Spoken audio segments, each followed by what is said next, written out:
Драги слушатели на Радио Слободна Македонија, радио кој емитува во Боја, во ова издание на Квинтесенција би сакал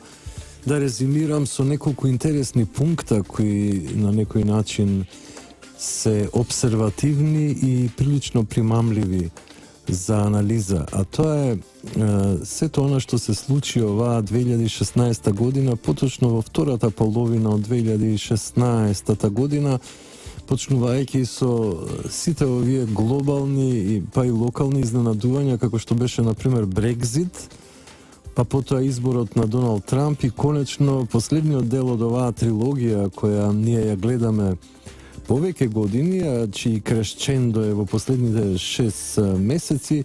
сигурно ќе ескалира во еден огромен спектакл на 11 декември и тоа ќе биде конечниот триумф на оваа чудесна приказка во 3 дела, како еден вид на драма во 3 чина, која навистина создава неверојатни чувства кај многу луѓе и на светски план и на локален план, како што е тоа, например, она што се случи со сите оние ненајавени ситуации на големо изненадување, како што беше тоа Брекзитот, нели? Самиот Најджел Фарад во еден момент, мислејќи дека нема да можат да го разбијат тој страутен зид, нели, на евробирократијата и сите тие корумпирани, би рекол, политичари во Обединетото кралство, кои секако беа насочени кон бриселската елита и на некој начин беа длабоко поврзани со тој концепт на владење, со тој елитистички концепт на владење. Значи, самиот Најджел Фарад, еден од заговорниците на Брекзит,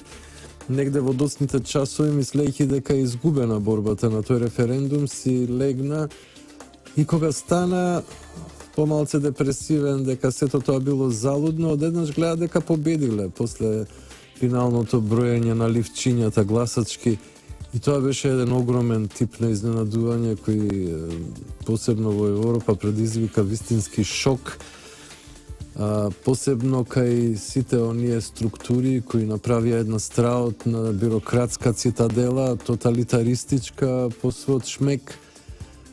и одеднаш сватија дека стварите не функционираат онака како што тие замислиле.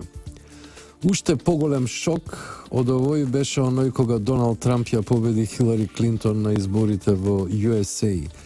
Тоа беше страутен шок, би рекол, спектакл од планетарни размери, кога сите наводно нели сериозни новинари, експерти, аналитичари, политолози, цела таа болумента која се храни, која се профитира фактички од трудот на работниците, на креативните луѓе, направија такво промашување и таква глупост што веројатно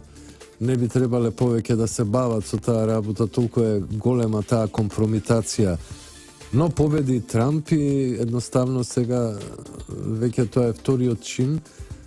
каде што го добиваат структури кои се проконзервативно, традиционалистички ориентирани, кои сакаат да го ревидираат општиот светски поредок.